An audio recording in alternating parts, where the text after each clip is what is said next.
Faut pas renoncer, c'est jamais facile. En longue, les soirées hausses. Ma tête est malheureuse, ma bite est comblée, mais l'amour est capricieuse. Et si je suis perdu, t'allais me chercher. Pardonnez-moi de perdre mon sourire, pardonnez-moi. Salut tout le monde, vous êtes avec Psychadélique et vous écoutez Bienvenue dans mon hood.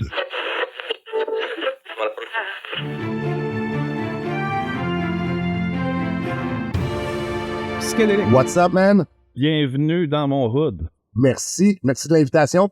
Ça fait plaisir. Tu me permets de t'appeler Dave? Avec plaisir. Ça serait encore mieux que Psychadélique, je pense. Ouais, au long, tout Ouais. au long, ça peut être tannant, juste Ouais, ouais. Psychadélique. T'es en forme, ouais? Ben oui, en forme, il faut pas le choix, pis toi. Yes, ça va. En fait, je te demande si t'es en forme. Je pense que le côté physique, de ton côté, ça va? Je vois que t'as l'air assez actif. Oui, je bouge pas mal. Depuis une couple d'années, je m'entraîne pas mal, ouais. Et vu que j'ai un bébé de 4 ans, ben là, c'est plus un bébé, mais j'ai un enfant de 4 ans, je me lève assez de bonne heure le matin, fait que je suis bien réveillé, tu sais. À partir du moment où c'est plus jeune, que t'en aies 1 ou 8, ça reste le bébé. Ah ouais, c'est clair. T'en as-tu juste un, ouais? Ouais, juste une, en fait, une petite fille. Juste un, OK. OK. Ben, moi, tu vois, le 4e, ça vient en octobre. Là, Oh puis... shit, toi, t'as opéré, là. Ouais, ben oui. 4 boys. 4 gars en plus, pour ça que t'es rendu à 4, il y a tu veux une petite fille, quoi? Ben en fait, le 4e il est un peu surprise, mais on a choisi de continuer. Okay. Mais tu sais, oui, on aurait aimé ça avoir une petite fille Ben dans le oui. dos, mais regarde, l'important c'est qu'ils soient en santé puis on est chanceux. Ben oui, puis de toute façon, on est heureux, peu importe, hein. Exact. De toute façon, 4 gars, ça brasse, je pense, ça doit brasser en esti. Ben là, je te dirais que j'en ai 2, là, 9 et 8. Puis le plus jeune va avoir 2 ans au mois de septembre, là, puis ça fait du monde dans la maison. Ah ouais, c'est sûr. C'est assez l'enfer. Hey, écoute, je vais partir ça avec toi de la même façon un peu que je fonctionnais dans mon autre podcast. Ce que j'aime faire, en fait, c'est que moi, je me suis rendu compte dans la dernière année, là, c'est peut-être un symptôme post-pandémie, honnêtement. J'ai l'impression qu'encore plus qu'avant, le monde aime bien connaître l'humain en arrière de l'artiste qu'il aime, peu importe la branche, là. OK. Fait que je vais transposer ça dans mon hood, puis ce qui est important, puis ça va être vrai que tout le monde. Moi, je respecte le passé de tout le monde. Fait que c'est toi qui es maître de où on va, puis jusqu'où qu'on va, parce que je le sais que c'est pas tout le monde qui ont les mêmes moi, passés. j'ai aucun tabou, aucun sujet que je veux pas parler. Pas moi de me se plaindre. J'ai rien à cacher, fait que je suis ouvert à dire ce qu'il faut dire. Go! Parfait. Fait que on passe ça. Mettons que je recule il y a une trentaine d'années, là. Parce que si je regarde ton année de naissance, c'est à peu près ça. Mettons que je recule il y a une trentaine d'années, le jeune Dave, tu me le décrirais comment? Solitaire. OK. Dans sa bulle. Très peu d'amis, mais quelques-uns vrais amis proches là, qui a toujours resté avec pendant des années. OK. Mais très solitaire. Moi, j'étais le genre de gars qui allait au parc tout seul avec une branche qui jouait dans le sable, là, tu sais. OK, ouais. Ouais. Fait que c'est ça, quel genre de gars j'étais, c'est ça. J'étais très rêveur. Comme ma fille, d'ailleurs, ça me fait penser à ma fille. J'ai un gros imaginaire, tu sais. Ouais, OK. Et c'est ça, man. Famille modeste, je dirais même très, très pauvre. Parents sous l'aide sociale avec plusieurs problèmes en tout genre, là, tu sais. Mm-hmm. Fait que c'est ça, j'étais un enfant plutôt seul, on va dire. OK. Puis, bon, quelques années plus tard, j'ai vu que tu étais rentré en centre d'accueil autour de 12 ans, je pense. En fait, ouais, à 9 ans, je suis rentré en foyer de groupe, ouais. Okay. Exactement. En centre d'accueil à 12 ans, mais à 9 ans en foyer de groupe, ouais. OK, sans être indiscret, c'est qu'est-ce qui t'a amené là? En fait, ma famille était dysfonctionnelle, man. Comme je t'ai dit, moi, je viens d'une famille... premièrement, ma mère m'a élevé seule parce que mes parents se sont séparés quand j'avais 3 ans. OK. Ma mère une maladie. Depuis que j'ai 6 ans, ma mère, elle a le VIH à cause qu'elle prenait de la drogue pis qu'elle a pas nettoyé ses affaires, etc. Fait que, tu sais, c'est ça. Fait que je viens de ce genre de milieu-là. C'était quoi ta question exactement? Je pense que j'ai bifurqué pas mal, là. Ah, ben, c'est correct. Mais ça répondait à la partie. C'était qu'est-ce qui t'a amené, justement, au foyer de groupe puis au centre d'accueil? C'est ça. Ma famille qui avait bien de la misère à gérer sa propre vie. Fait que, moi, à 9 ans, j'étais arrivé à l'école avec un joint de 15 grammes sous mon oreille, genre. Oh shit. Fait que, tu sais, pis là, moi, j'avais trouvé ça dans le cendrier chez nous parce que moi, j'ai un grand frère qui est décédé aujourd'hui, paix à son âme. Mais j'ai trouvé ça centré chez nous. Puis moi, je fumais un peu je fumais déjà un peu du pot là, à 9 ans, full style, mais pas 15 grammes de pot. Quand j'ai trouvé ça, je me l'ai mis sur l'oreille, je me trouvais bien cool.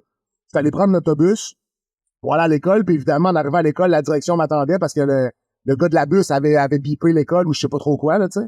Mm-hmm. Fait que ça a commencé comme ça. C'est la raison pour laquelle je me suis ramassé pour la première fois en foyer de groupe. J'avais pas de structure chez nous. Je me suis fait pogner du pot à l'école. Fait que ça a comme chamboulé le début de même, tu sais. Juste pour situer, ça c'est en 95, si mon calcul J'ai est bon. j'ai 9 ans. Je suis né en 86. Ouais. Fait que... 95. Ouais. Okay. Puis, musicalement parlant, la musique est rentrée à quel moment, toi, dans ta jeunesse? À ce moment-là, exactement. Je dirais 8-9 ans, le rap est rentré dans ma vie, mais déjà avant, moi, j'ai une famille qui écoute beaucoup de musique. Mon père, c'est un musicien, il joue de la guitare, chansonnier de bar. Ma mère a toujours écouté beaucoup de musique aussi. Mon frère écoutait beaucoup à l'époque, on appelait ça du boom boom.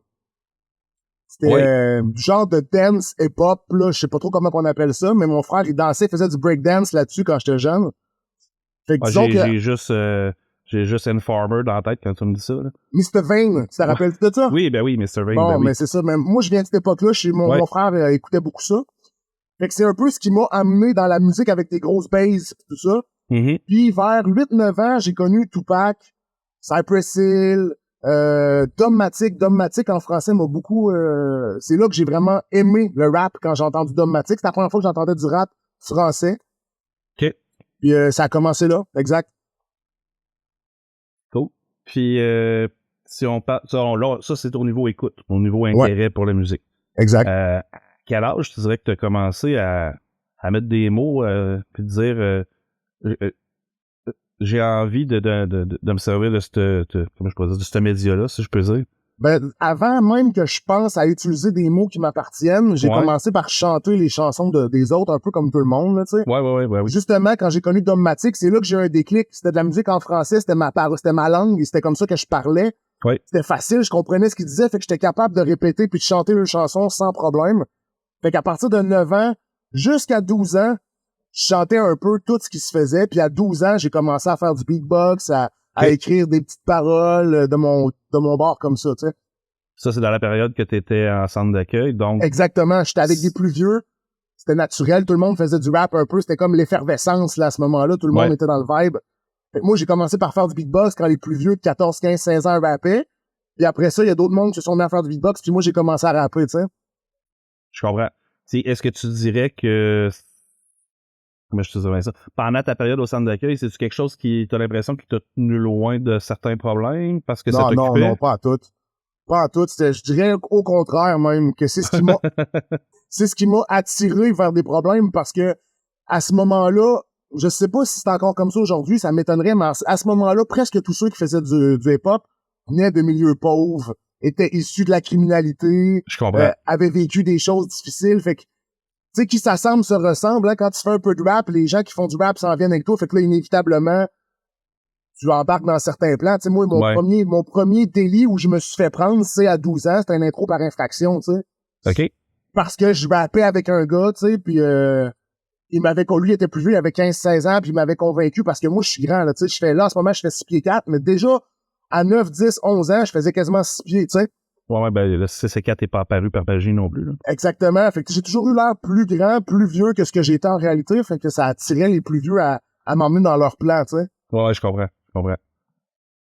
Puis, comment je faisais ça, c'est...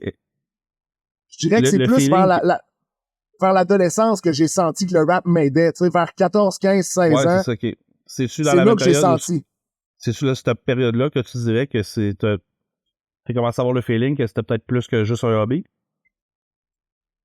C'est dur à dire, man, parce que j'ai jamais rien fait d'autre que du rap, man. OK, j'ai jamais eu de job. Là, en ce moment, ma job, c'est le studio de musique, tu sais. Je comprends. Je book des artistes, je mixe, j'enregistre, mais j'ai toujours fait que du rap. J'ai jamais travaillé, j'ai jamais eu de job. J'ai pas été sur le BS, tu sais.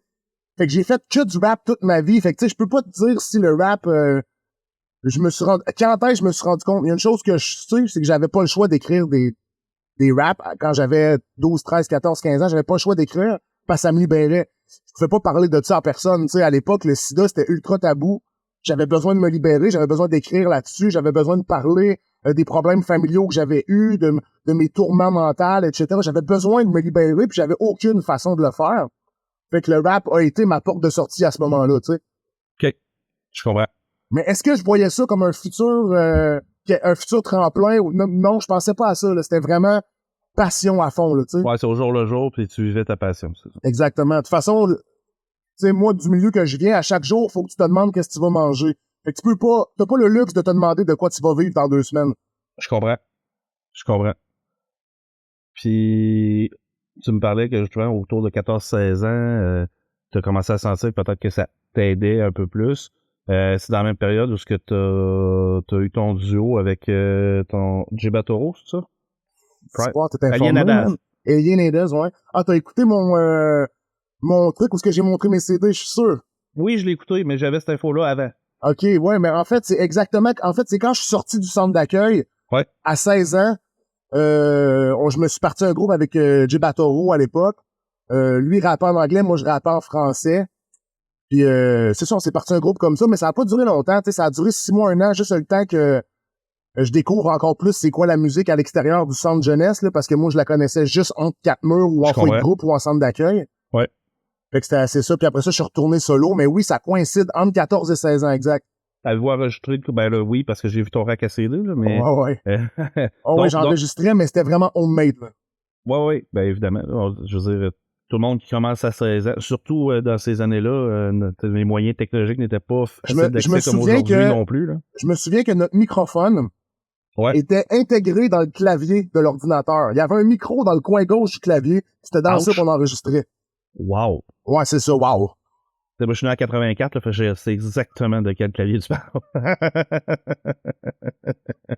Mais l'avez-vous enregistré pas mal? Ouais, on avait fait plusieurs chansons. On avait fait un petit démo 6-7 tunes. Aussi, on avait fait une 10-15 tunes. On avait sélectionné les meilleurs pour faire un petit démo. Ben oui, on avait beaucoup d'ambition. Déjà, pour recontextualiser, J.B. Toro, à l'époque, il s'appelait comme ça, mais c'est devenu J. Price. OK, Le gars qui s'est fait accuser d'un paquet d'affaires dégueulasses après, etc., tu sais.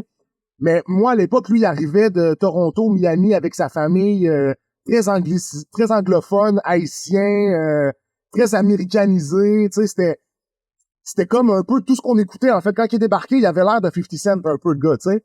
Oh boy, OK, ouais. Tu vois le style, parce que lui, c'était ça, sa vie, il arrivait de Miami, là, tu sais. Ouais, il était dedans, là. Exactement. Fait que, on a commencé à faire de la musique comme ça, puis on s'est séparés assez vite. Lui, il est parti solo, moi, je suis parti solo. Puis il est arrivé ce qui est arrivé par la suite pour lui. Puis moi, j'ai continué à faire mes affaires, là. Ouais, ben c'est ça, justement, l'année suivante, je pense que tu as rencontré Sifu. Exactement. Peut-être 17-18 ans. Sifu, il y avait les LGPDN, les Grandes Productions du Nord, que ça s'appelait. Déjà, à l'époque, il y avait 187 qui enregistrait là. Ça, 187, c'est Soulja, Infrac, Dion, ouais, c'est ça, exact. Clément, il y avait Mike Latache, c'était 5 gars à l'époque. Ils enregistraient déjà là, eux autres. Puis moi, j'ai dit, Chris, je vais aller là, il y a un studio professionnel, le gars, mais c'était un home studio, mais c'était quand même professionnel. Il était équipé, ouais. Ouais, c'est ça. Fait que j'ai dû faire sans blague, là. À ce moment-là de ma vie, là, je vendais pas mal de dope, fait que je faisais pas mal d'argent. Je m'en crissais de gaspiller de l'argent dans la musique. J'ai dû faire au moins 40-50 chansons à son studio. Okay. Avec les beats exclusifs, l'enregistrement, toute la patente, ça m'avait coûté une beurrée. Je pense que j'en ai sorti 4 là-dessus. Là. Ben, tu vois, l'info que j'avais, c'est que t'avais supposément une vingtaine de tracks prêtes pour un album, mais que c'est jamais sorti. Ah, c'est le double, je te dirais. Le double, ah ouais. OK. Puis, y a-t-il une raison pourquoi il n'y a pas plus qui ont sorti? Ben, il y en a plusieurs, mais je pense que j'étais pas prêt. C'est-à-dire que, tu sais, j'écoutais une tune de 187 ou j'écoutais une tune à l'époque de Limoilou Stars ou de La Structure. Ouais. Puis j'écoutais, puis je trouvais que les gars avaient une longueur d'avance. Ouais, c'était de l'autocritique, tu te sentais pas à niveau, là. Je comprends. Exactement. Même si j'étais pas mauvais, là, tu sais, j'étais quand même talentueux parce que c'était un peu inné, si on veut. Mm-hmm. Mais je me sentais pas prêt. Je sentais qu'il y avait quelque chose qui pouvait être mieux que ça. Fait que j'ai continué. Je me suis ouvert mon propre studio après. Je me suis acheté du matériel. Puis à 18-19 ans, j'avais mon studio. Fait que moi, j'ai un studio depuis que j'ai 18 ans, en gros. Puis là, j'en ai 37 cette année. Ouais. Et ça va faire presque 20 ans que j'ai un studio, tu sais. D'ailleurs, tu parles de studio depuis tantôt, puis que justement que c'est ton travail de signer les artistes qui viennent enregistrer chez vous. Si ça te tente de le plugger, je t'ouvre la porte right now. De plugger le studio? Ouais, oui, c'est pas tout le monde qui connaît ton studio, vas-y. T'as bien raison. Le nom du studio, c'est Essentiel Production. Mais en vrai, moi, je suis le genre de gars qui fait pas de pub. J'ai zéro publicité pour mon studio. C'est le bouche à oreille qui fait la pub. Puis si je faisais de la pub, j'aurais plus de vie. C'est-à-dire que je ferais 75 heures de studio par semaine, puis ça me tente plus de faire ça. Je comprends. Là, tu bookes les heures que tu veux, puis il te reste toujours du temps pour toi. Je dirais que je fais entre 30 et 40 heures semaine de studio, puis je fais à peu près 15 à 20 heures de gym par semaine en plus. Fait que, tu sais, plus la vie de famille. Fait que je suis déjà assez booké, là, tu sais. Je comprends. Mais c'est ça, le studio est ouvert pareil. Le studio est ouvert pareil à tout le monde, mais je sélectionne. Je dis pas oui à tout le monde, mais je sélectionne, tu sais. Fait que t'as un roulement assez élevé pour garder l'équivalent d'une job temps plein, là. Ah, man, je te dis la vérité, je gagne très bien ma vie, man. Ben, tant mieux, man. Ouais, j'ai pas d'école, j'ai même pas été à l'école, j'ai même pas de secondaire 1, moi, là, tu sais, fait que je suis chanceux, mais j'ai travaillé pour, là, tu sais, on appelle pas ça de la chance. C'est ça. Mais c'est ça, moi, j'ai fait un choix en 2010-2011, dans le fond, moi, je m'étais associé, ben là, on va se rendre là, on va attendre, on va s'y rendre, on va y aller petit à petit. Ouais, ben, de toute façon, ce que j'allais dire, c'est que t'as choisi de vivre de ta passion, puis tu le fais full time, au final, là. Exactement, puis je le regrette pas une seconde parce que ça me permet d'avoir du temps pour moi, de choisir mes horaires. Puis j'ai pas la pression, tu sais. Quand j'étais plus jeune, mon but dans la vie, c'était de vivre de la musique, mais je pensais pas de vivre de la musique de tout le monde. Ouais, je pensais de vivre de la mienne, tu sais. Ouais. Puis j'ai réalisé avec le temps que c'était peut-être mieux que je vive de celle des autres en réalité. Même si je fais de l'argent avec ma musique, je suis pas obligé de sortir un album pour payer mon hypothèque. Exact, c'est ça que je veux dire. T'as pas la pression de il faut que je sorte quelque chose parce que ça marche pas. Je peux prendre 2 ans pour faire un album, faire 20 tunes, en enlever 8, en garder 12 pour faire un putain de projet qui tue. Ça me semble stresser, tu sais. C'est l'avantage que j'en ai retiré avec le temps, tu sais. Je comprends. Et là, ben, cette période-là, là, 18-19 ans, c'est dans cette période-là, justement, que je pense, selon l'info que j'ai, en fait, là, je vais toujours avec un peu de réserve, que t'as passé plus de temps musicalement parlant avec les gars du 187. Exactement, ouais, exactement. Moi, en fait, quand j'étais adolescent, j'étais en centre d'accueil avec Infrac puis Soulja. OK. Mais j'étais un petit peu plus proche d'Infrac quand j'étais adolescent, parce qu'Infrac puis moi, on a vraiment, paix à son âme, là, d'ailleurs, on a vraiment deux tempéraments qui se ressemblent, c'est-à-dire que on dit tout ce qu'on pense. On se laisse pas marcher ses pieds, on dit tout le temps ce qu'on pense, puis d'ailleurs, ça a créé des flamèches entre nous autres, parce que deux gars qui disent tout le temps ce qui se passe ensemble, des fois, ça va loin. Mais bon, tout ça pour dire que à 18 ans, j'écoute la radio, puis j'entends intro par infraction à Chiz. C'était Soulja, Infrac, tout ça, j'écoute ça, puis je crée ça dessus. Puis là, je retombe sur Saint-Lô, j'appelle Saint-Lô, là, mais c'est Soulja pour ceux qui le savent pas. Je retombe sur Saint-Lô à un moment donné, on parle du bon temps, etc. Puis vu que moi, à ce moment-là, je fais pas mal d'argent parce que, comme je disais, j'étais dans la criminalité, tu sais. Mm-hmm. Puis là, je dis, écoute, le gros, tu déchires, c'est fou ce que tu fais comme musique, je t'offre de payer ton prochain projet dans un gros studio, là, pas dans le mien, on pogne un studio qui vaut 100 000 $, puis je paye ton projet, on s'en va là, tu sais. Fait que c'est exactement à ce moment-là qu'on s'est rapproché un petit peu plus. Il avait fait l'album Mauvais Poil à l'époque. OK. Puis c'était comme un peu sa carte de visite à lui, tu sais, même si 187 était connu, Soulja tout seul était pas très connu encore, tu sais. Exact. Fait que c'est ça, je me suis rapproché des gars, mais plus de Soulja dans ces moments-là. On a commencé à faire plus de musique ensemble, à aller enregistrer chez BRH, à Rive-Sud, à faire... même on a fait, je sais pas combien de tours, on a peut-être fait 10-15 tours ensemble depuis qu'on se connaît. Tu sais, là, ça fait une couple d'années qu'on n'a pas fait une, mais bon. Ça pour dire que dans ces moments-là, on se fréquentait pas mal plus. Et ouais, c'est ça, man. Fait que la musique a commencé comme ça, puis là, lui a fait son projet Mauvais Poil, ça a commencé à marcher un peu plus pour lui, puis un peu plus pour nous aussi. Fait qu'on a monté chacun notre bar comme ça, tu sais. Mm-hmm. Puis toi, ben, t'es arrivé avec ton premier album studio, finalement, en 2011. J'avais sorti un mixtape, 2 mixtapes même. J'ai sorti un mixtape en 2009, puis j'ai sorti un CD avant l'album en 2010, puis j'ai sorti mon album en 2011. Fait que j'ai sorti 2 mixtapes avant l'album. Psychédélique. Ouais. Exactement. Je comprends, OK. Puis ce premier album-là, bon, t'avais quand même eu un bon 12 ans pour travailler ta musique, puisque ton delivery, ta voix, puis ce que tu voulais, là. J'aimerais ça que tu me parles du processus de cet album-là. Hey man, ça a été tellement compliqué, c'est pas arrivé souvent, mais j'ai pleuré ma vie avec cet album-là parce qu'il était ultra profond, personnel. Comme t'as dit, c'est toute ma vie dans un album. T'sais, c'est pas genre je fais un album sur 2 ans, là. C'est que j'écris des tunes pendant des années, je garde les meilleurs, puis quand je suis prêt, je les mets sur mon album. Fait que tu sais, là-dessus, j'ai raconté tout ce qui me pesait. Puis il y en a des tunes là, que j'ai écouté sur repeat pendant des nuits à broyer comme un enfant, là, tu sais. Le processus, en gros, ça a été... je l'ai tout fait tout seul, mais j'ai eu de l'aide de Rico Rich pour la promotion, le démarchage, l'endisquer le produit, etc. Rico est venu me voir. Je faisais déjà des shows pour Rico, puis là, Rico est venu me voir, puis il m'a dit, ça t'intéresserait-tu de partir dans une business avec moi qu'on appellerait les disques RR, qui à l'époque voulait dire Rico Essentiel Record. C'est un label. Dans le fond, il voulait s'associer avec moi parce que j'avais un studio, puis il s'est dit, il y a un studio, il va y avoir d'autres artistes, moi j'ai un label, on s'associe ensemble. Mais je suis pas resté associé avec très longtemps parce que je nuisais à la business parce que moi, j'étais pas encore légalisé à l'époque, tu sais, je payais pas d'impôts, j'avais pas de compte de banque, j'étais vraiment le ghetto boys à fond, là, tu sais. Je comprends. Fait que là, lui, je faisais juste y nuire finalement, fait que j'étais obligé de plus être dans le projet, puis de rester avec lui quand même pour les autres projets. Fait que comment ça s'est passé? J'ai fait de la musique pendant des années avec les gens proches de moi, puis à un moment donné, j'ai voulu faire un feat avec un gars qui faisait de la musique un peu plus commerciale à l'époque, Ironique de l'Assemblée. Oui. J'ai eu du culot, j'y ai écrit, je le connaissais même pas, puis moi, j'ai pas l'habitude de faire de la musique avec du monde que je connais pas, tu sais. Mais là, j'avais l'espoir, c'était mon premier album, puis on avait de l'argent, on mettait de l'argent dedans, je me suis dit, je veux un feat un peu plus commercial, question d'essayer de toucher un plus large public un peu. Puis j'ai dit, en échange, moi, je te fais un feat un peu plus street sur ton album, puis tu vas toucher un public un peu plus street, tu sais.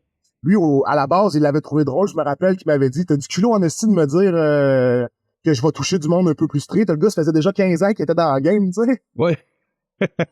Mais tout ça, que ça a marché, Chris. J'étais allé chez eux à Montréal, j'ai enregistré chez eux, on a fait les 2 tracks. Puis c'est ça, ça a donné ce que ça a donné aujourd'hui, puis je me fais encore parler de la chanson, fait que c'est super cool. Puis quoi d'autre là-dessus, il y avait Saint-Sou aussi qu'on avait fait la chanson Blue, qui était la chanson cachée de mon album. Je l'avais cachée parce que je la trouvais obscène, la chanson, je la trouvais 18 ans et plus, puis je voulais pas la mettre sur l'album dans le milieu du projet, fait que je l'avais mis en tune cachée. À l'époque, on faisait souvent ça, là, on mettait la dernière chanson, on faisait rouler 3 minutes de vide. Ben oui, c'était des classiques, ça, ben oui. Exact. Moi, j'ai fait ça pour mes 3 premiers projets parce que j'étais encore dans la mentalité old school, là, tu sais. Ouais. Fait que après ça, j'avais-tu des feats de d'autres mondes là-dessus? J'allais dire pour les jeunes qui écoutent, parce que dans le temps, il y avait des CD, puis... C'est ça pareil. C'est ça pareil, ouais. Ouais, puis moi, je trouvais ça cool parce que quand j'étais en centre d'accueil puis que j'écoutais des CD dans mon lecteur CD, moi, je m'endormais avec de la musique au centre d'accueil. Puis je me rappelle m'être réveillé, je me rappelle plus c'est quel album, mais je me rappelle me réveiller puis il y a une tune qui joue que j'ai jamais entendue. Puis là, je fais, c'est quoi ça? Je venais juste de découvrir c'était quoi une chanson cachée. Puis à partir de cette journée-là, j'ai voulu reproduire ça. Je trouvais ça vraiment cool. Le fait de tout d'un coup dormir puis de te réveiller en entendant une nouvelle tune, ça m'avait tellement marqué. Je veux faire vivre ça à du monde, moi, avec, tu sais. Ah ben oui, puis c'est drôle que tu comptes ça parce que c'est un peu de la même façon que j'ai découvert ça, moi aussi. Ah, je pense qu'on n'est pas les seuls, ouais. Non, c'est ça. Puis tu t'endors sur ton disque en disant, bon, ton cerveau s'endort avec un son qu'il connaît, puis à un moment donné...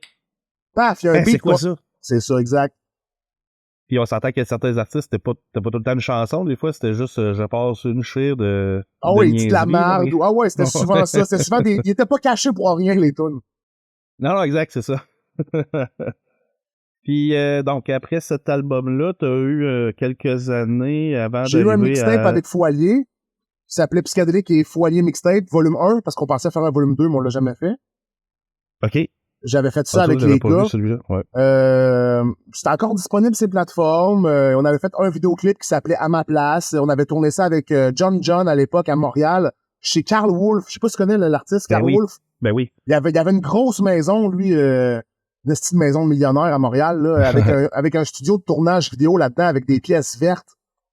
Puis on était débarqués là-dedans, on avait fait que du green screen. Mais tu sais, faire du green screen de A à Z en 2011-2010, là, c'était un peu...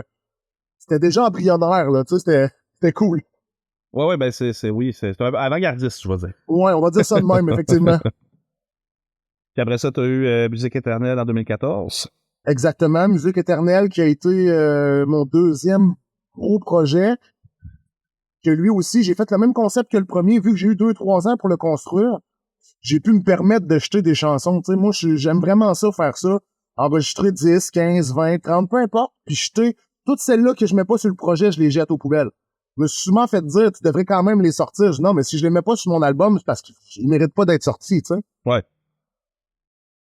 Ben, on entend souvent ça d'artistes, ben, j'allais dire plus connus, là, mais tu sais, je pense à certains artistes américains ou autres, comme Metallica, par exemple, vont te faire 30-40 tonnes, ils en gardent 10, 12, 13, puis 20 ans plus tard, il y a un album qui apparaît, hey, des tonnes qu'on n'avait pas sorties, tu sais, c'est... Ouais, mais ça, c'est pas mon style à moi. Non, ça, mais je te dis pas de le faire. Ce que je veux dire, c'est que le processus de on en fait plus que nécessaire, histoire d'avoir un certain niveau de qualité, si je peux dire. Peut-être aussi que, si comme je te dis, moi, j'ai littéralement tout jeté, mes tunes que j'ai jetées dans les 20 dernières années. Okay. Mais si j'avais gardé un dossier, peut-être qu'aujourd'hui, il y aurait des tunes qui seraient plus actuelles, peut-être qui seraient plus à la mode, peut-être qu'il y aurait des tunes qui fonctionneraient mieux en 2023 qui auraient fonctionné en 2010, tu sais. Mm-hmm. Ben oui. Fait que peut-être que ça m'aurait servi, mais finalement, c'est aux oubliettes, il existe plus. Ben, c'est correct. L'important, c'est que toi, tu sois... satisfait du projet que je donne. Satisfait puis fier de ce que tu livres. Là. Musique éternelle, pour revenir dessus, ça a été... parce que mon premier album, Psychédélique, c'est pas moi qui avais fait la pochette. J'étais vraiment... on avait payé un mastering à Red Sector à Los Angeles. C'est eux autres qui faisaient les masterings de Tupac à l'époque, tu sais. OK, wow. Puis moi, je voulais que ça soit eux qui fassent le master de mon album parce que je fais Tupac. Mon frère m'avait fait connaître ça quand j'étais jeune. J'aimais vraiment Tupac, tu sais. Ouais. Comme la majorité du monde, finalement. Et mais Tupac fait partie de la lignée, tu l'adores ou tu le regardes pas pantoute. C'est ça. Ben, moi, je l'adorais puis je l'adore encore, d'ailleurs. Ouais, moi aussi, ouais. Fait que j'avais fait faire mon mastering là-bas. Je m'étais fait faire une pochette par... je pense que c'était Blaise Mugabo qui avait fait la pochette. Tu sais, déjà en 2010-2011, j'avais payé ma pochette quelque chose, 6, 7, 800 piastres, tu sais. Wow. À l'époque, déjà, c'était cher pour faire une pochette, tu sais, mais j'avais vraiment été satisfait du résultat, tu sais. Puis là, après ça, le deuxième album, Musique éternelle, j'avais une autre vision. Parce que tout ce qu'on avait fait sur le projet numéro 1 avait servi à quelque chose, mais personne m'en avait parlé. Il y a personne qui m'a dit « Hey man, ton album, il sonne comme Tupac. » Personne m'a jamais dit ça, tu sais. Je comprends. C'était plus un trip personnel, puis de payer dans le vide, je m'étais bien rendu compte que c'était pas l'idéal.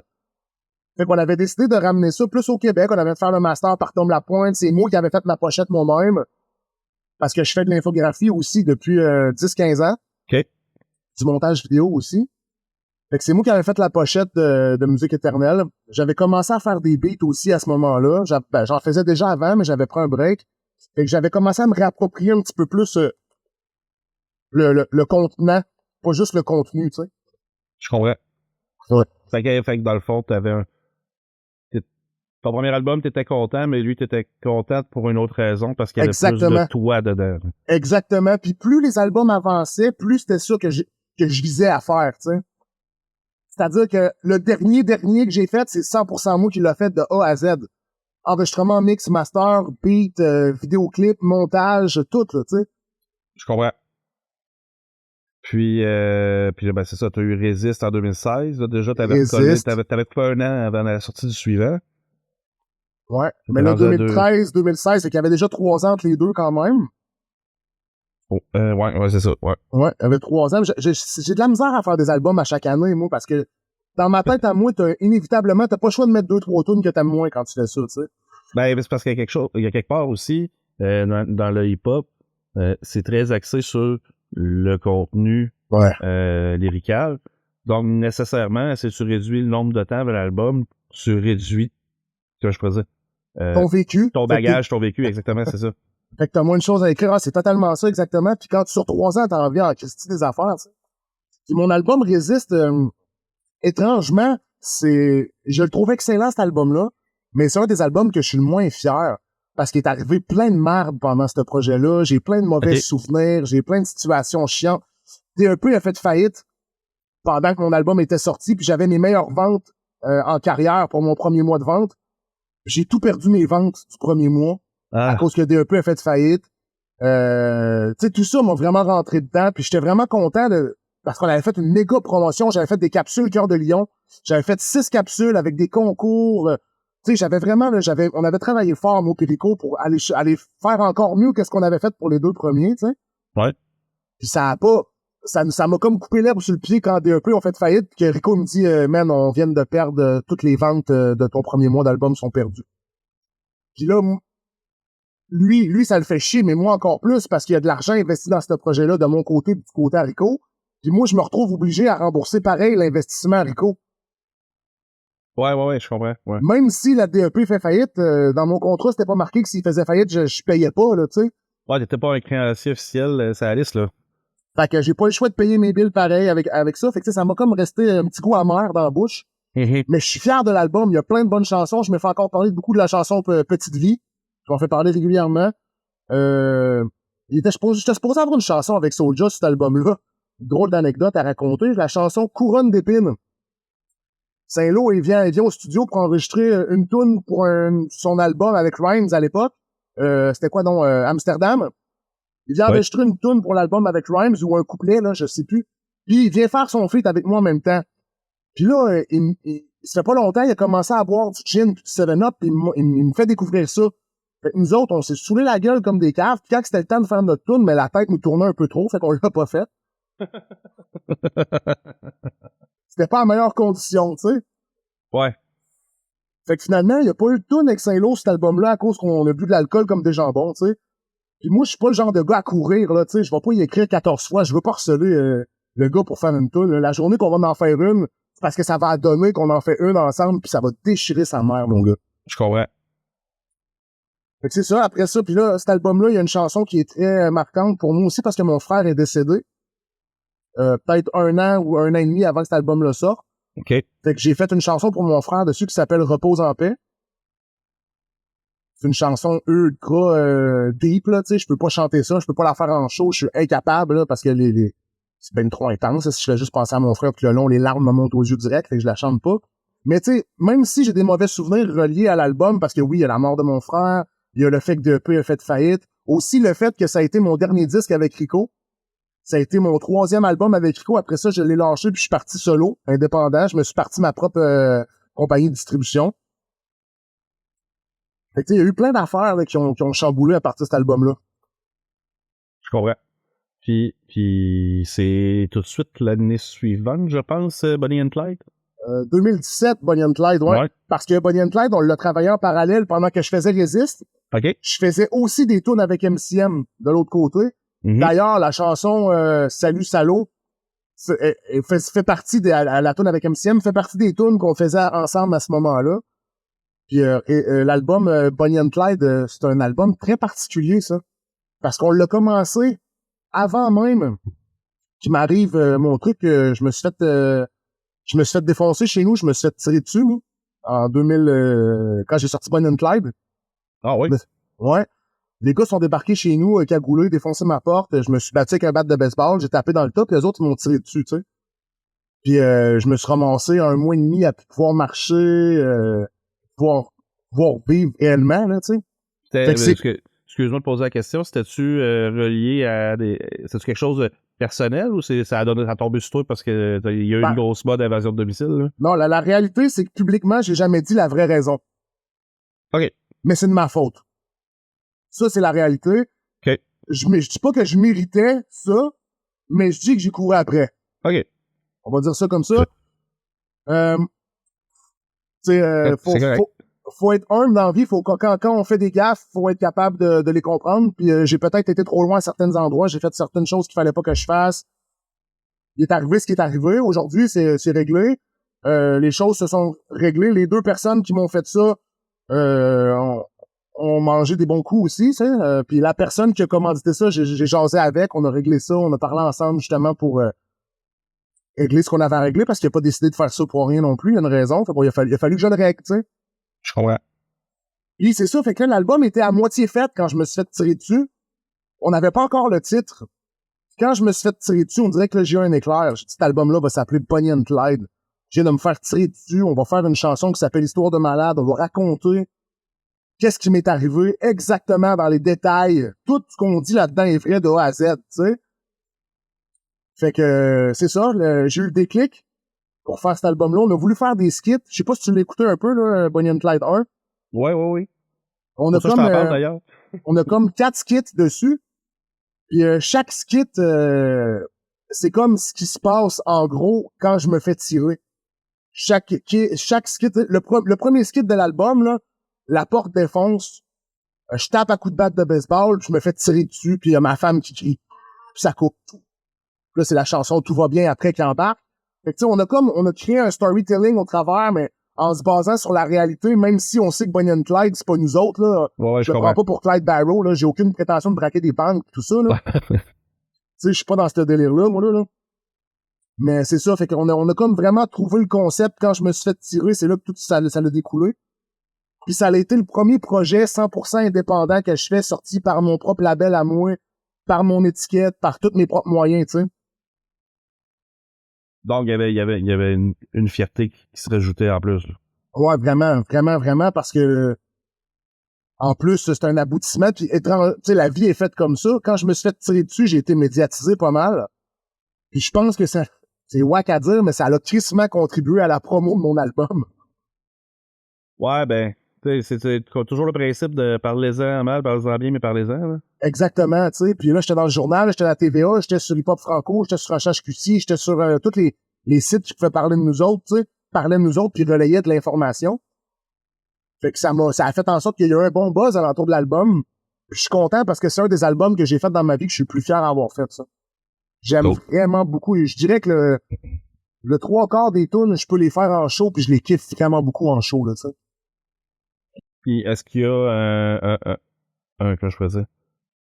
Un Bonnie and Clyde 2 en devenir? Ah, tu vois, là, t'as fait moins d'études que je pensais, parce qu'il est fait, ça fait longtemps, bro. Pour vrai? Ah oui. J'ai échappé, man. Ah. Man. Bonnie and Clyde 2 est sorti en 2019. 2 ans plus tard.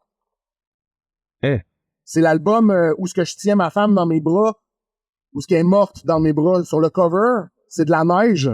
Je sais Ben pas oui, si ben oui, je l'ai dans la face, là. Ben oui, ça. comment j'ai fait de bloquer ça? Puis dans le fond, l'objectif, c'était de boucler la boucle. On voulait pas faire le Bonnie and Clyde 3. Puis on s'est dit, comment qu'on fait pour boucler la boucle? On fait mourir Bonnie Parker. Fait que on a fait 2-3 vidéoclips, puis dans le vidéoclip, dans mes bras, elle meurt dans mes bras. Ça allait avec la vibe. Exactement, ça allait avec la vibe du projet. C'est ça, exact. J'aime beaucoup cet album-là aussi, sauf qu'il a été plus dur à faire. On dirait que faire des suites, c'est de la style merde. On va pas se mentir, là. Tu te mets une pression. Ouais. Tu veux, puis là, tu sais, la différence, regarde, le premier projet, on a 17 tunes, le deuxième, on en a 11. Il y en a pas autant, là, tu sais, on pouvait pas faire autant de chansons, on n'avait pas autant de temps puis de matériel. Je comprends. Ouais. À faire. Mais quand même très content du résultat. Hey, sérieux, je m'excuse. Je regarde la liste discographique que j'avais regardée, puis effectivement, il était pas là, mais si je scroll d'une coupe de lignes sur l'autre site, tout est là, tu sais, c'est juste une passe, je m'en veux. Ah non, c'est pas grave, man, y a rien là. Moi, de toute façon, je suis dans mon studio en ce moment, là, j'ai toutes mes CD en avant de moi sur l'étagère, fait que je peux pas me tromper, je peux regarder tous les titres en arrière, je peux jaser toutes les tunes, fait que tout va bien, là. Je pense que de toute façon, t'aurais pas besoin de les avoir dans la face pour t'en souvenir. Non, mais je suis le genre de gars, moi, que j'oublie plein de petits détails. Fait que quand je les regarde, les détails me reviennent. Je comprends. C'est quasiment visuel puis auditif. Fait que si je mélange les deux ensemble, ça m'aide dans la crise. Faut trouver des trucs pour s'aider, hein. Ben ouais. Hey, je vais m'ouvrir une petite boisson énergisante, man. Je suis un peu fatigué le matin. Garde-toi. Moi, je bois du Rang. J'allais dire, c'est comme chez vous. C'est pas mal là que t'es. Exactement. À la tienne. Merci. OK. Donc, après ça, on a eu un petit 3 ans. Je sais pas s'il y a eu des mixtapes qui sont sortis pendant ce temps-là. Non, j'ai décidé de plus faire de mixtape, man. Ben, ça a été une mode, hein, un bout de ça. Exactement. Puis c'était la mode où ce qu'on rappait tout sur des beats américains, des beats français. Ouais. Ça existe plus, ça. Personne ne fait ça à cette heure. Ouais, je repasse à Timo qui me disait qu'il se faisait des beats en loopant Mob Deep sur un tape deck, là. Écoute, sur mon album, avant l'album, il y a une tune qui s'appelle Je manque de cob. Cette chanson-là, c'est une tune de Cynic, de son premier album avant qu'il soit connu. OK. Puis à la fin de la tune de Cynic, il y avait 20 secondes de beat. Je l'aimais tellement que je l'ai loupé pendant 3 minutes et demie puis j'ai fait une tune. Écoute, On y allait avec les moyens qu'on pouvait. Exactement. Puis je te dirais que 2007, 2008, 2009, 2010, on n'avait pas la notion des droits d'auteur. Non, exact. Je comprenais pas encore ça. Tu sais, aujourd'hui, c'est impensable de faire ça, là, littéralement. Alors, c'est pas prêt tout de suite, là. Shazam me découvrait tout de suite, puis là, ça serait marqué en dessous de ta toune que le beat appartient à telle personne. Fait que, c'est ça. Ben, YouTube, juste l'uploader, il te le dirait, là, tu sais. Exact. Donc, après ça, le prochain record, on tombe à off en 2020. On tombe à off en 2020. Ça, c'est une période qui a été compliquée parce que moi puis Marie, on a eu des problèmes, pas des problèmes de couple, mais des situations plus difficiles, tu sais, après le fait de m'être fait tirer dessus, après avoir pas, il y a comme eu des retombées, il y a comme eu plein de situations, tu sais, ça a été difficile entre nous deux un peu, parce que moi, ma femme, ça fait 12 ans qu'on est ensemble pareil, tu sais. Puis à ce moment-là, je l'ai eu tough. Je me sentais plus bien, puis j'avais de la misère un peu, je me sentais un peu dépressif. J'étais pas dépressif, je me sentais, hein, il faut faire la différence.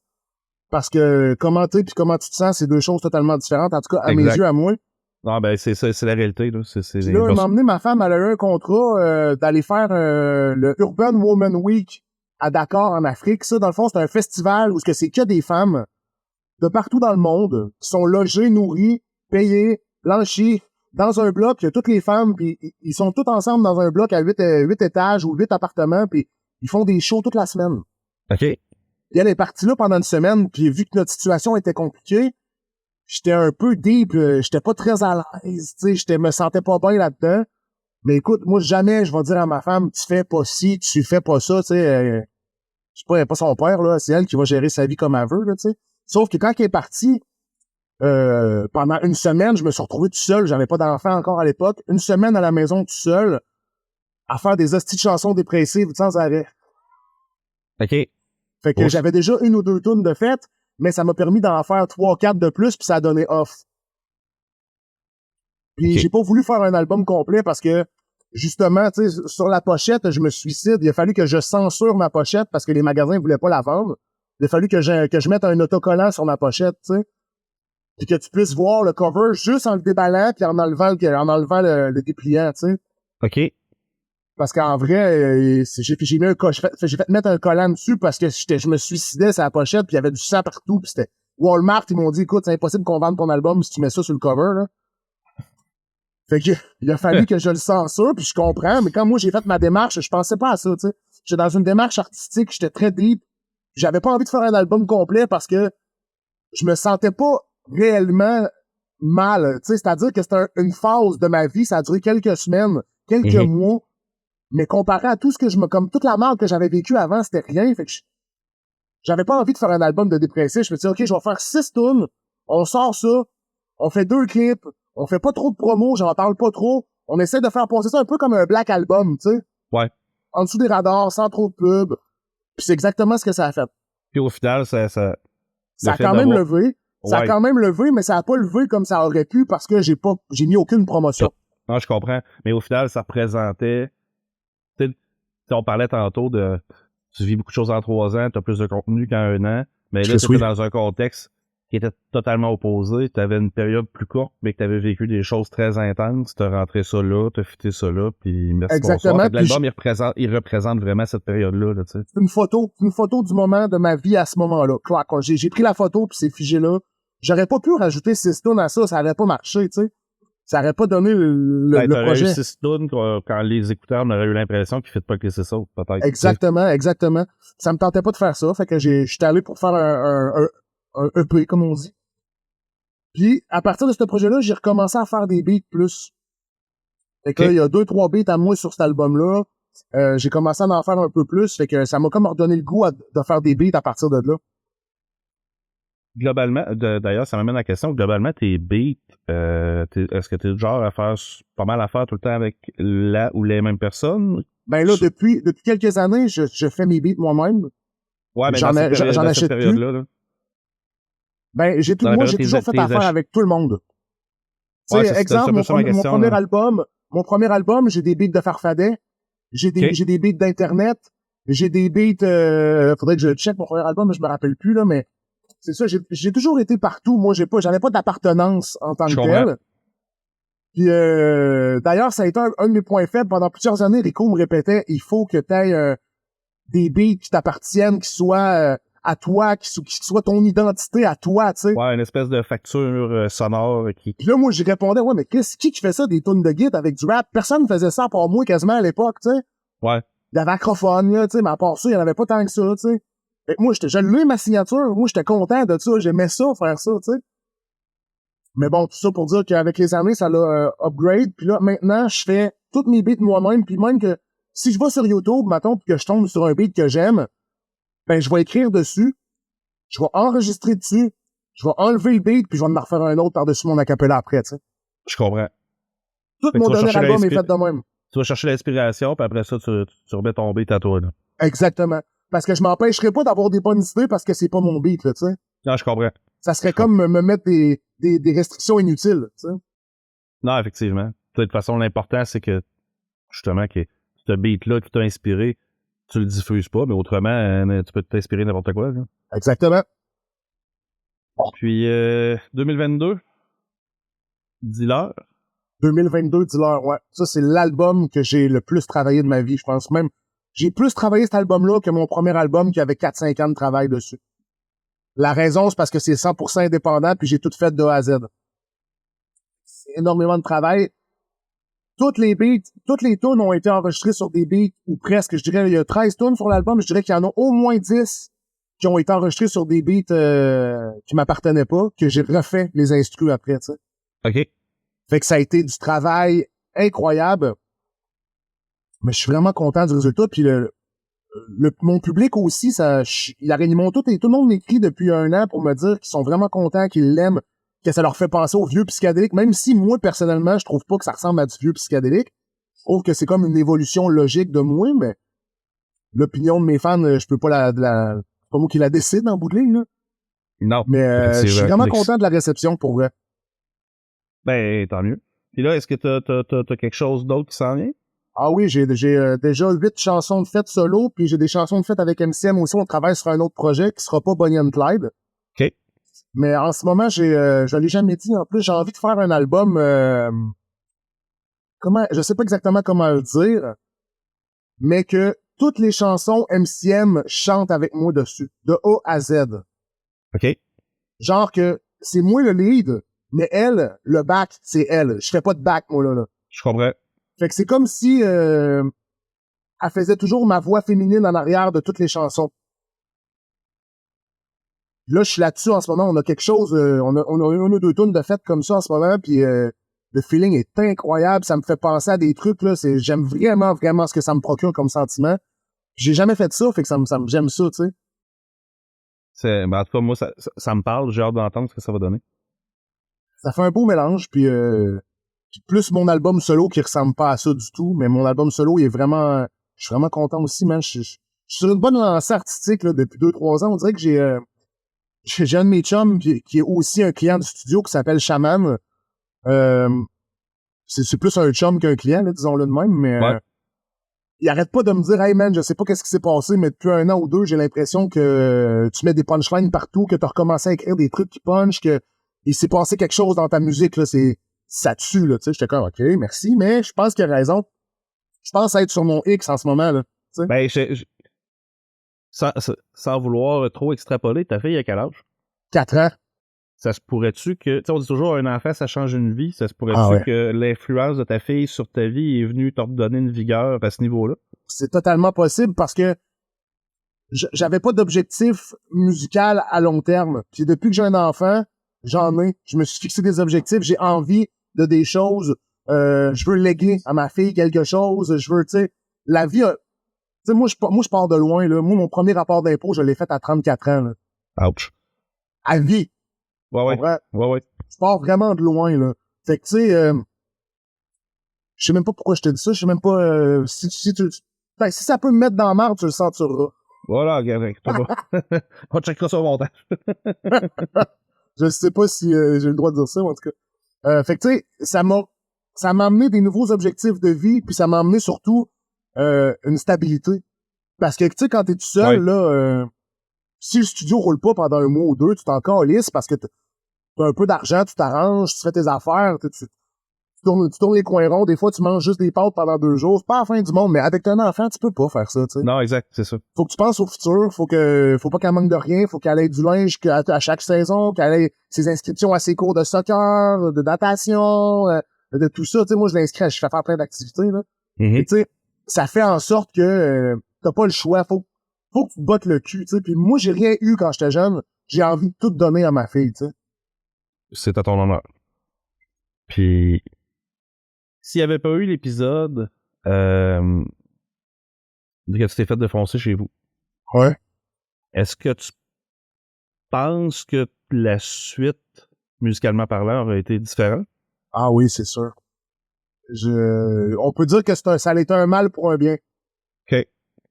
Parce que ça m'a remis en question sur plein de points. Puis quand moi j'avais déjà 30 ans quand c'est arrivé. Mm-hmm. Puis là j'étais comme hey, si j'étais mort là, j'aurais rien légué moi. J'aurais fait juste de la crise de musique, j'aurais pas d'enfant, j'aurais pas construit quelque chose, j'aurais pas, tu sais. Puis là j'ai commencé à dire à Marie après que je voulais des enfants. Parce qu'avant ça, je m'en torchais ben raide, j'en voulais mais ça me passait pas par la tête, j'étais pas rendu là, tu sais. Puis quand je me suis fait tirer dessus, j'ai eu un déclic. J'ai voulu avoir un enfant. J'ai voulu me professionnaliser, me structurer. Évidemment, c'est difficile là, parce que quand tu pars de loin comme moi, t'as pas de repère, tu sais pas quoi dire à qui, comment, pour avoir tel style. Ça a été difficile, mais j'ai une amie qui est la blonde d'un de mes bons amis, dans le fond, qui est comptable, qui m'a aidé beaucoup à décoller ça, puis à faire en sorte que ça marche mieux pour moi, tu sais. Puis, ah oui, si je m'étais pas fait tirer dessus, ma vie serait pas la même aujourd'hui. Je peux pas dire merci à ceux qui m'ont tiré dessus parce que je les encule, mais ça m'a quand même aidé. De toute façon, comme tu as dit tantôt, ça venait de toi au final. Ben oui, c'est ça. Exact. Ouais, c'est total. J'assume mes responsabilités. Là. C'est important dans la vie. J'imagine que le commentaire est similaire par rapport à si t'avais pas eu ta fille, j'imagine que ça serait différent aussi. Ah ben oui, c'est deux changements extrêmes en 5 ans. Ah oui, total. Le pire, c'est que ma fille, au début, j'étais pas conscient. Là, tu sais, quand t'as pas eu d'enfant, tu ne sais pas à quoi t'attendre là, quand t'as des enfants. Tout le monde te dit, tu vas voir, c'est le bonheur. C'est dur, mais c'est le bonheur. C'est dur, c'est le bonheur. Mais c'est encore plus que ça. Tu sais, ouais, ça va beaucoup plus loin que ça. C'est indescriptible la sensation que tu ressens quand tu regardes ton enfant, quand tu joues avec, quand tu le regardes faire son sport. Tu vis quelque chose. Là, en ce moment, c'est l'intégration scolaire de ma fille. Ma femme est partie à l'école pour la prématernelle. C'est aujourd'hui qu'ils font l'intégration. Ouais. C'est incroyable comment je me sens fier. Ma fille grandit. Tu sais, il y a pas grand-chose qui m'a procuré ça dans la vie comme sentiment, là, tu sais. Tout ce que je peux te dire, c'est cligne pas des yeux trop longtemps parce qu'elle va rentrer au secondaire. Tout le monde me dit à m'affaire, profite. Moi, j'arrête pas de répondre. Qu'est-ce que j'ai hâte qu'elle grandisse? J'ai hâte d'avoir des discussions profondes avec. J'ai hâte de comprendre sa personnalité. J'ai hâte, tu comprends? Là, sa personnalité, elle se dessine. Ouais. On le sait qu'elle est un peu plus comme ça, un peu plus... Mais c'est pas encore elle. Moi, j'ai hâte qu'elle soit elle, tu sais? Ouais, je comprends. Ma blonde, elle, c'est l'inverse. Ouais, mais elle voudrait qu'elle reste à 4 ans toute sa vie. Hey, Colin, je vais donner mes gars, mes 3 gars, quand ils passent à 4 ans, ils laisser, on s'en reparle, OK? Ouais, c'est sûr, ça doit brasser, là. Et c'est bon. Fait que, mais non, mais tu sais, oui, ça change une vie, puis c'est... Tu disais tantôt, quand on joue avec eux autres, tu sais, le mien, il va avoir 2 ans au mois de septembre, puis il est dans une passe, là, il voit ses 2 grands frères qui se tapent sa gueule des fois, là. Fait que là, il y a le réflexe, il trouve ça ben drôle, il pense que c'est un jeu, là, je l'ai dans les bras, puis paf, il m'en descend une sur le nez, là. Puis, petit maudit, il y a une vingtaine de mois, là, puis ça descend, là. Puis là, t'as juste envie de dire, ta chambre, il y a 20 mois, il comprend pas la notion du ta chambre, tu sais, fait que... Puis là, il te regarde avec un beau grand sourire niaiseux, tu peux pas y en vouloir non, pas tout, tu sais. T'as beau essayer, ça marche pas. T'as la pression qui monte 2 secondes, ça redescend tout de suite. Ah, ils ont le taux, hein, le sourire sort juste à temps. Ah ouais, puis moi, des fois, elle me dit des affaires du genre, ben c'est parce que je t'aime. Qu'est-ce, comment tu veux, tu sais, pourquoi t'as fait ça, Mélodie? Ben c'est parce que je t'aime. Wow, je le sais que tu me manipules, ma petite maudite, là. Ben c'est ça, un enfant, tu sais. Ouais. Mais c'est, ouais, ça a changé ma vie de A à Z, puis c'est pour le mieux, hein. Non, exactement, c'est ça. Même des fois, Ben, je sais pas toi si ça t'a fait ça, là, mais tu sais, quand tu réalises justement que ça change pour le mieux, tu te demandes même, Colin, pourquoi j'ai pas fait ça avant, tu sais? Ah ben non, parce que Ben, j'avais trop une vie de marde. T'avais un contexte, c'est ça, là. C'est ça, j'avais trop une vie de marde pour me permettre de faire des enfants. Comme je te dis, j'ai toujours vécu au jour le jour, moi. Ouais. Tu peux pas avoir un enfant et vivre au jour le jour, c'est impossible. Et Chris, non. Parce que tabarnak, tu te lèves le matin, il y a plus de lait, là, tu capotes, ben raide, t'as même pas d'argent pour m'acheter, qu'est-ce que tu fais? Non, c'est T'en ça. vas voler du lait? Tu sais, parce que moi, c'est ça que j'ai fait toute ma vie quand j'avais pas de bouffe, j'allais à l'épicerie, je volais de la bouffe, tu sais. Ouais. Je bouffe, là, je vais bouffer, il y a aucune chance que je mange pas. Mais, tu sais, quand t'as un enfant, tu peux pas te permettre ça, tu vas pas aller en dedans parce que tu voles un paquet de steak haché, faut être un esti de jambon, là. C'est Mais clair. encore là, ceux qui le font, je les juge pas parce que je préfère quelqu'un qui va voler du steak haché pour nourrir son enfant que quelqu'un qui s'en va voler un appartement pour s'acheter du crack. On est d'accord. Ça, c'est clair. On se rejoint. Puis, ça revient au côté musical. Tu sais, tantôt, tu me parlais de, bon, que t'as des choses personnelles qui s'en viennent musicalement parlant. Y a-tu des collabs sur la table prochainement? Mais là, je suis en train d'essayer pour mon prochain album, je suis en train d'essayer de monter un petit projet avec des collaborations parce que j'en ai pas fait beaucoup des dernières années puis je m'en suis fait parler par plein de monde. OK. Il y a du monde qui pense que je suis fini comme artiste parce que je fais plus de collaboration, tu sais. Mais ça a toujours été un choix. Moi, j'ai toujours collaboré avec les gens que je connaissais. Quand je connais pas quelqu'un, j'ai de la misère à faire des collabs, tu sais. Il y a des fois dans ma vie, je l'ai fait, puis des fois, je l'ai regretté, fait que j'ai essayé de le faire le moins possible. Fait que là, je suis en train de travailler là-dessus.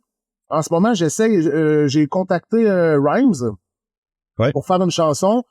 C'est assez complexe, là, il est occupé pas mal de ce temps-ci, mais regarde, j'ai lancé ça en l'air en espérant que ça se fasse prochainement. Moi et Rhymes, on se connaît, ça fait quand même 10-15 ans.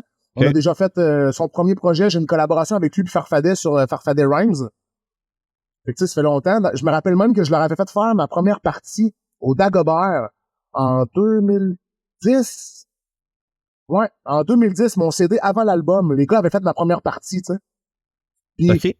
ils étaient pas connus encore, eux autres. Rhymes, il arrivait avec son truc hors la loi. Ça commençait à péter pour lui, tu sais.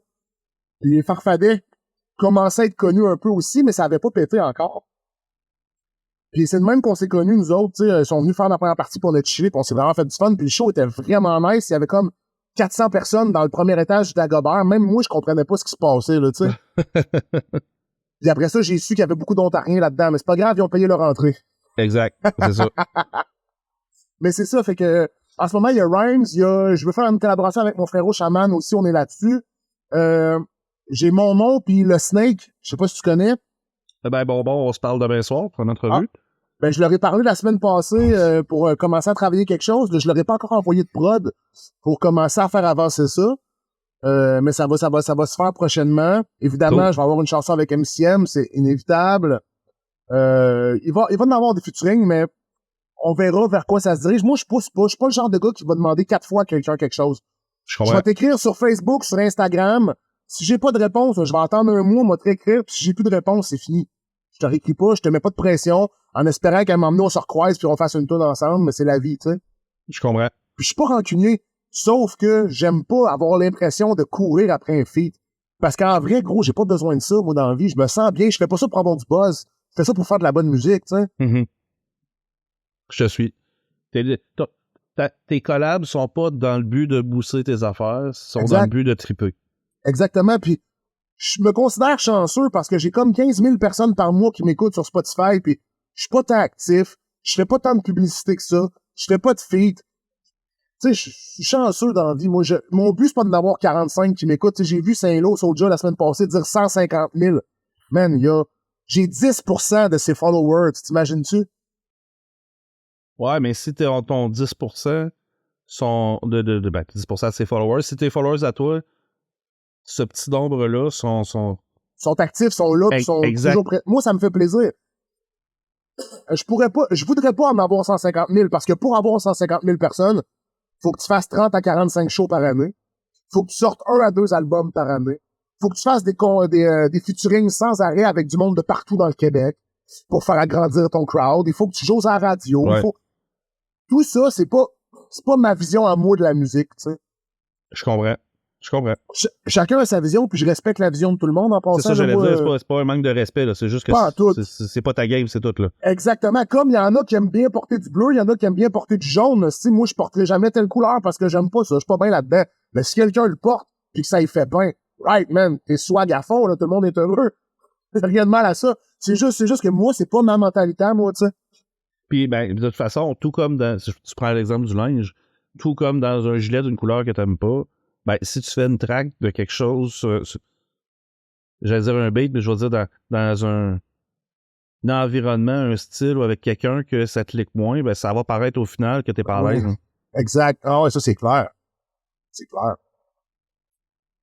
Mais tu sais, aujourd'hui aussi, j'ai une vie rangée, tu sais, je me lève à 6 heures, 6h30 à chaque matin. C'est rare que je me couche plus tard que 10, 11 heures, tu sais. Ouais. Je vais au gym à tous les jours, 3 heures d'entraînement par jour, 45 minutes de cardio, 1 heure de marche.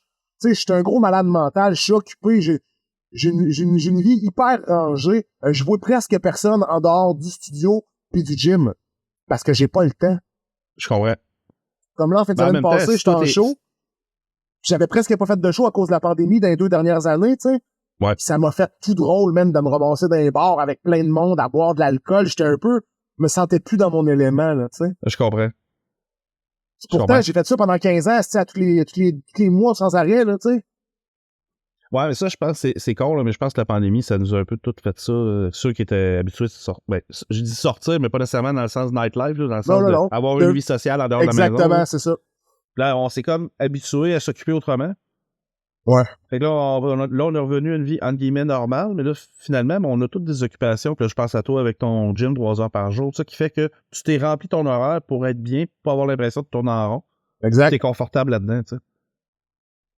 Exact. Puis j'ai la chance d'être travailleur autonome, de décider mon horaire, moi, tu sais. Exact. Oh oui, ça facilite beaucoup. Hein. Ben oui, exact. Fait que, tu sais, moi, si je suis posé avoir un client demain à 2 heures, puis qu'il arrive une situation, ça arrive pas souvent, mais je peux toujours y écrire et dire, écoute, peux-tu arriver à 2h15, finalement, je vais peut-être être en retard de 15 minutes, tu sais.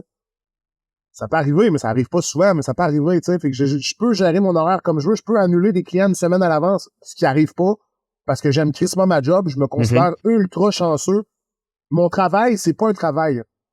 C'est une passion qui est devenue un travail. Exact. Mais je le vois pas encore comme un travail, tu sais. C'est pas une pression pour toi de te lever le matin pour travailler, là. Pas en tout, parce que j'ai mis des règlements clairs dans ma vie. Je me mets pas de pression. Moi, là, si tu m'écris à 10h le soir, je te répondrai jamais, là. Puis c'est impossible. Je confirme. Je suis comme ça parce que je me suis enlevé la pression de devoir répondre immédiatement aux gens. Je me suis enlevé la pression d'être obligé d'avoir telle image, de booker tant de personnes dans ma semaine, je me suis enlevé ça m'a libéré d'un stress. Ça fait en sorte qu'aujourd'hui, je suis moins stressé. Je vis plus au rythme que moi, je veux vivre, tu sais. C'est ça. Puis quand tu décides de faire quelque chose, ben, tu le fais à 100% parce que tu as choisi de le faire. Exactement. Puis, il y a des clients, des fois, parce que j'ai des clients qui enregistrent ça depuis 15 ans. Là. J'en ai qui enregistrent avec moi depuis très longtemps. Okay. Puis eux autres, ils payent pas le même prix que mes nouveaux clients parce que mon studio a changé beaucoup en 3 ans. Là. J'ai comme changé de local, j'ai acheté du nouveau matériel, etc.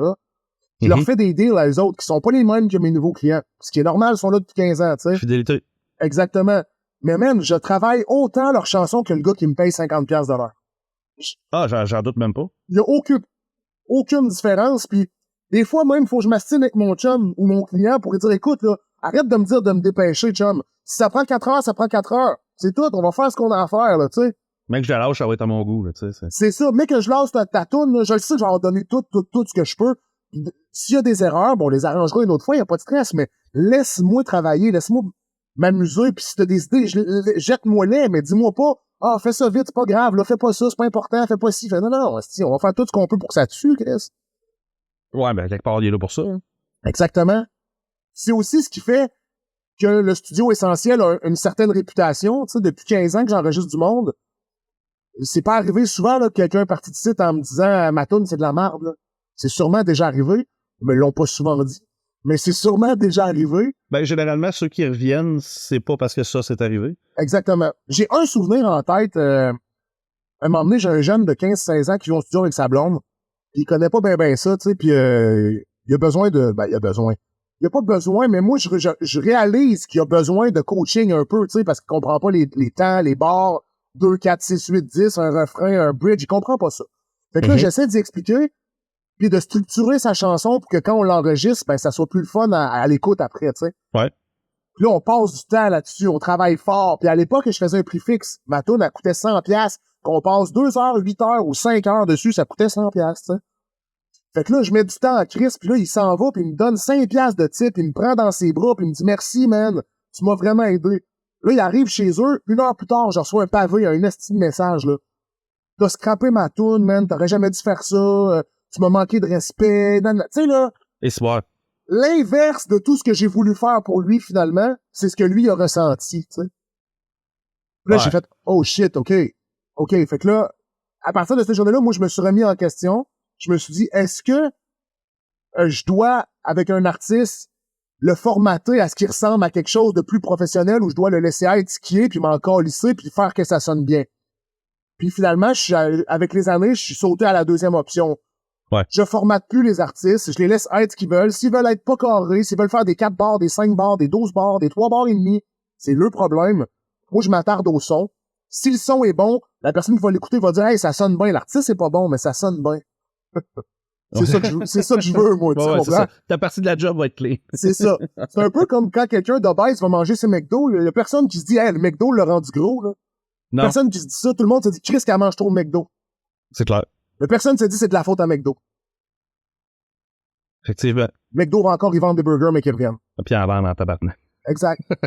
Fait que tu sais, je vais pas arrêter de faire des chansons avec des artistes moins bons. Je vais juste essayer de faire en sorte qu'ils soient plus heureux dans mon affaire. Moi, je retire des leçons. À chaque fois qu'il arrive une situation, j'essaie d'en retirer une leçon, tu sais. Je comprends. Puis à partir de cette journée-là, j'ai commencé à être moins carré, moins rigide. Il faut dire que je viens de l'époque où tout était carré, là. C'était 16 bars ou rien. Ça existait pas des 12, puis des 20, puis des 24, puis ça existait pas, ça, tu sais. Fait qu'il a fallu que je me déprogramme un peu mentalement aussi pour être actuel, parce qu'en ce moment, là, les artistes, même moi, j'écris plus de même. Je suis actuel, je saute des bars, je fais des trous, je mets des échos, je laisse aller 2 lignes vides. C'est ça la musique à cette heure, tu sais. Ouais. Ben, à un moment donné, c'est l'évolution de toute chose. Si on change pas les formats, ben, au final, t'as pas d'évolution. Exact.